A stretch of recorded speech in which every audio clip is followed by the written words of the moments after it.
مع بداية شهر رمضان المبارك وقصد تسهيل حركة الناقلين بمدينة فرندا، أطلقت السلطات المحلية برنامجا على المحطات العشوائية عبر الطرق والشوارع بمحطة موحدة لقيت استحسان الكثيرين وسط مطالبة بتدعيمها بمرافق مناسبة للناقلين.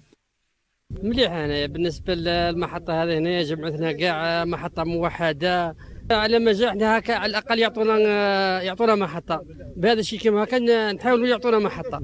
نثمن ونبارك بوجود هذه المحطة التي باركت فيها السلطات المحلية بمبادرة حسب الاستطاعة لحين انتظار محطة رسمية إن شاء الله. احنا استحسنا هذه المبادرة من طرف البلدية، بارك الله فيها ونشكرها شكرا جزيلا.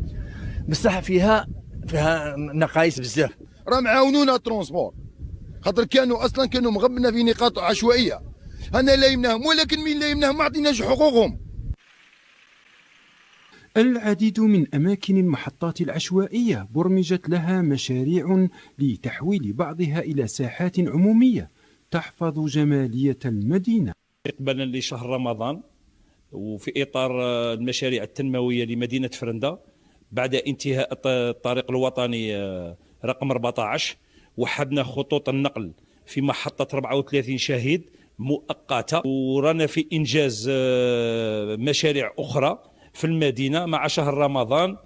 حي اللوز، حي سوالم كبير، لافوا ديفيتمون تاع طريق الوزن الثقيل، من أجل إعطاء نظرة جمالية لمدينة فرندا.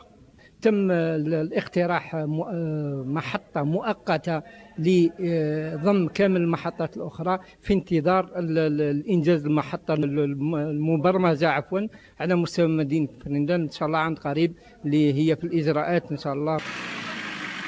مدينة فرندا تعتبر من أقدم الدوائر بالجزائر، والتي يطالب من خلالها الكثير من ساكنيها برمجة محطة عصرية تحمل كل المقاييس وتليق بمدينة تعبق بتاريخ ابن خلدون.